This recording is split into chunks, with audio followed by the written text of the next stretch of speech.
মানুহ মানুহৰ ভাৱে যদিহে অকণনে ভাবিব কোনেনো কোৱা।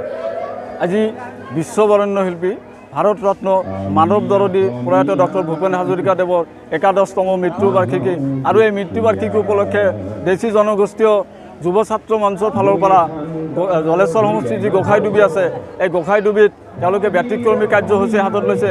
দেখিবলৈ পোৱা গৈছে যে আজিৰ এই পবিত্ৰখনত তেওঁলোকেও দেশী জনগোষ্ঠীয় ছাত্ৰ মঞ্চৰ ফালৰ পৰা কিন্তু তেওঁলোকে মানৱ দৰদী কাৰ্যসূচী গ্ৰহণ কৰিছে আৰু সামগ্ৰিক পৰিৱেশ আমি দেখুৱাম যে হৈছে বৰ্তমান গোসাঁইডুবি যি হাইস্কুল আছে এই হাইস্কুলৰ দৃশ্য আৰু ইতিমধ্যে কিন্তু প্ৰয়াত বিশ্ববৰেণ্য শিল্পীগৰাকীৰ প্ৰতিমূৰ্তিত মাল্যাৰ্পণ কৰা হৈছে, পুষ্পাঞ্জলি দিছে, বিভিন্নজনে আহি পুষ্পাঞ্জলি দিছে আৰু বিভিন্ন জাতি জনগোষ্ঠীৰ লোক ইয়াত অংশগ্ৰহণ কৰিছে।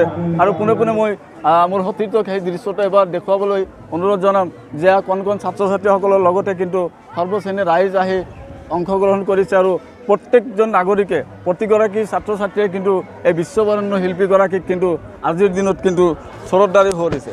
গতিকে যিসকল আয়োজক আছে বিশেষকৈ দেশী জনগোষ্ঠীয় ছাত্ৰ মঞ্চৰ যিগৰাকী সভাপতি আছে ছাফি আলম, তেখেতৰ পৰা আমি কিছু কথা জানিবলৈ চেষ্টা কৰিম। দাদা আপোনাক স্বাগতম জনাইছোঁ। ধন্যবাদ। আজিৰ এই মানৱ দৰদী শিল্পীগৰাকীৰ মৃত্যুবাৰ্ষিকী আমি দেখিছোঁ আপোনালোকে মানৱ দৰদী কাৰ্যসূচী গ্ৰহণ কৰিছে। আচলতে ইয়াত আপোনালোকে আজিৰ দিনটো কিদৰে উদযাপন কৰিবলৈ ওলাইছে? হয়, আমি আজি যি ডক্টৰ ভূপেন হাজৰিকাদেৱৰ ১১দশ মৃত্যুতিথি, এই ১১দশ মৃত্যুতিথিত উদ্দেশ্য আগত কৰি আমি দেশী জনগোষ্ঠীয় যুৱ ছাত্ৰ মঞ্চ কেন্দ্ৰীয় কমিটিৰ তৰফৰ পৰা আমি বিনামূলীয়া চকুৰ চিকিৎসা শিবিৰ আয়োজন কৰিছোঁ।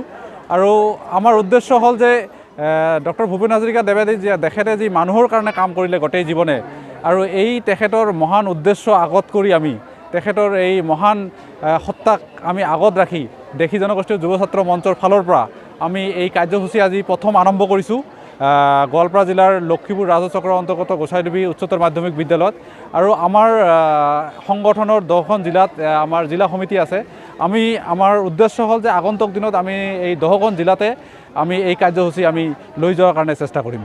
পুনৰবাৰ মই সতীৰ্থক দেখুৱাবলৈ অনুৰোধ জনাম যে তেখেতৰ যি প্ৰতিমূৰ্তি আছে মাল্যাৰ্পণ দিয়া হৈছে, পুষ্পাঞ্জলি দিয়া হৈছে আৰু সকলোৱে কিন্তু এইগৰাকী শিল্পীক আজিৰ এই পবিত্ৰখনত কিন্তু শ্ৰদ্ধাৰে সোঁৱৰিছে।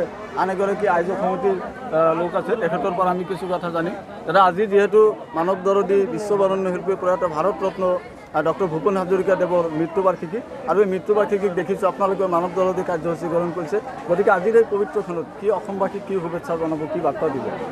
চাওক, আজি আমাৰ উদ্দেশ্য হ'ল যিহেতু আজি আমাৰ এই দিনটোত আমাৰ ভাৰতৰত্ন সুধাকান্ত ডক্টৰ ভূপেন হাজৰিকাদেৱৰ মৃত্যুবাৰ্ষিকী।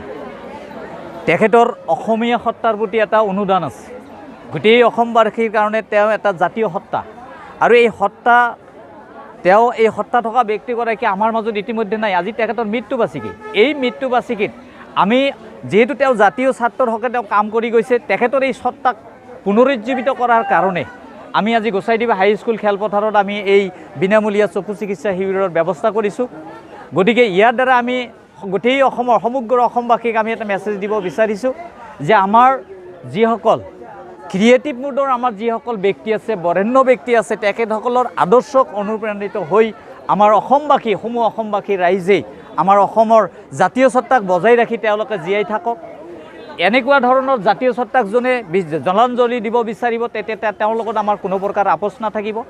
আমি অসমীয়া হিচাপে থাকিম আৰু গোটেই অসমবাসীখনক আমি একাকাৰ সেই মহান ব্যক্তিগৰাকীৰ জাতীয় সত্তাক আদৰ্শ হিচাপে লৈ আমি জীয়াই থাকিম। দাদা, যিসকল চিকিৎসকে আজিৰ এই পবিত্ৰখনত তেওঁলোকে সেৱা আগবঢ়ালে, গতিকে তেওঁলোকলৈ কি বাৰ্তা দিব? এতিয়া তেখেতসকলক আমিতো একেবাৰে অন্তৰৰ পৰা ধন্যবাদ জ্ঞাপন কৰিব লাগিব। কাৰণ চাওক, আমাৰ গোৱালপাৰা জিলাৰ যিটো অৱস্থা, লক্ষীপুৰৰ পৰা আপটো খলিচাবিটালৈ আমাৰ যিটো PWD ৰোডৰ যিটো অৱস্থা, এই অৱস্থাত এই গুৱাহাটীত AC ৰুমৰ ভিতৰত বহি থকা ডক্টৰবিলাক আজি 10জন ডক্টৰ আহিছে। এই 10জন ডক্টৰ আহি তেখেতসকলে যেনেকুৱা ধৰণৰ ইয়াত ছাৰ্ভিচ দিছে, ইয়াৰ কাৰণে আমি নথৈ আনন্দিত আৰু তেখেতসকলক আমাৰ অন্তৰৰ পৰা একেবাৰে ধন্যবাদ জ্ঞাপন কৰিছোঁ। তেখেতসকলৰ যি পৰিশ্ৰম কৰিছে এই পৰিশ্ৰমৰ তুলনা নাই। গতিকে তেওঁলোকক আমি অশেষ ধন্যবাদ জ্ঞাপন কৰিছোঁ। নিশ্চয়কৈ তেওঁলোকলৈ আমিও ধন্যবাদ জনাব লাগিব। বিশ্ববৰেণ্য শিল্পীগৰাকীয়ে এটা গানৰ জৰিয়তে তেখেতে কৈছিল যে মই যেতিয়া এই জীৱনৰ মায়া এৰি গুচি যাম, আশা কৰোঁ মোৰ চিতাৰ কাষত আপোনাক লগ পাম। কিন্তু তেখেতক আজি আমি লগ পোৱা নাই, তেখেতৰ চিতাৰ কাষত আমি যাব পৰা নাই, কিন্তু প্ৰতিগৰাকী নাগৰিকে কিন্তু আজি এই শ্ৰদ্ধাঞ্জলি অনুষ্ঠানৰ জৰিয়তে কিন্তু আজি দেখুৱাই দিছে বা সকলোৱে কিন্তু উপলব্ধি কৰিছে যে আমি কিন্তু ভূপেন হাজৰিকাদেৱ কিন্তু আমাৰ মাজত তেখেতে আজিও আছে, ভৱিষ্যতলৈ থাকিব। গতিকে দাদা আপুনি কি ক'ব, কেনেকুৱা লাগিছে আজিৰ অনুভৱ? হয়, আজিৰ অনুষ্ঠানটো ভাল লাগিছে, প্ৰশংসনীয় বিষয়।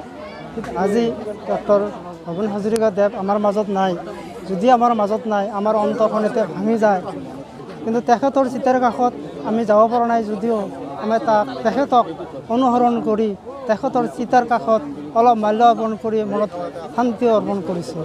আজি যি দেশী জনগোষ্ঠীৰ যুৱ ছাত্ৰ মঞ্চৰ তৰফৰ পৰা যি এক প্ৰশংসনীয় কাম আগবাঢ়িছে, এয়া আমাৰ দেশী জনগোষ্ঠীৰ কাৰণে নহয়, সকলো অসমবাসীৰ স্মৰণীয় কাৰণে। আমি অসমবাসীৰ কাৰণে এক মেছেজ দিব বিচাৰিছোঁ, যাতে আমাৰ মিলাপ্ৰীতি ভাতৃত্ববোধ সদায় একে সমন্বয়ত প্ৰীতি ৰাখে। নিশ্চয়কৈ যিদৰে ৰাইজ ওলাই আহিছে, একেদৰে কিন্তু ছাত্ৰ ছাত্ৰী সমাজো কিন্তু ইয়াত দেখিবলৈ পোৱা গৈছে, অংশগ্ৰহণ কৰিছে। প্ৰতিগৰাকী ছাত্ৰ ছাত্ৰীয়েও কিন্তু আজিৰ এই বিশ্ববৰেণ্য শিল্পীগৰাকীক কিন্তু শ্ৰদ্ধাৰে সুঁৱৰিছে, মনত পেলাইছে। গতিকে ভণ্টি, তোমাৰ ওচৰলৈ আহিছোঁ, কি ক'বা আজি এই বিশ্ববৰেণ্য শিল্পীগৰাকীক তেখেতৰ স্মৃতি মনত পেলাইছে বা তেখেতলৈ শ্ৰদ্ধাঞ্জলি দিছা, কি ক'বা? হয়, বহুত ভাল লাগিছে। আজি ডক্টৰ ভূপেন হাজৰিকাদেৱৰ একাদশ মৃত্যুবাৰ্ষিকী উপলক্ষে আজি এই অনুষ্ঠানটো অনুষ্ঠিত কৰা হৈছে। দেশী জনগোষ্ঠীয় মঞ্চ, যুৱ ছাত্ৰ মঞ্চৰ পৰা এই অনুষ্ঠানটো প্ৰতিষ্ঠা কৰা হৈছে। ধন্যবাদ জনাইছোঁ। গতিকে তেখেত চিৰদিনলৈ আমাৰ অন্তৰত থাকিব, বিশ্ববৰেণ্য গোটেই বিশ্বত থাকিব আৰু প্ৰতিগৰাকী লোকে তেওঁক শ্ৰদ্ধাৰে সুঁৱৰিব আৰু প্ৰতিগৰাকী লোকে কিন্তু আজিৰ দিনত কিন্তু সেই কথা আকৌ এবাৰ প্ৰমাণ কৰিলে গোসাইডুবিৰ যি হাইস্কুল খেলপথাৰ আছে, এই হাইস্কুল খেলপথাৰৰ পৰা।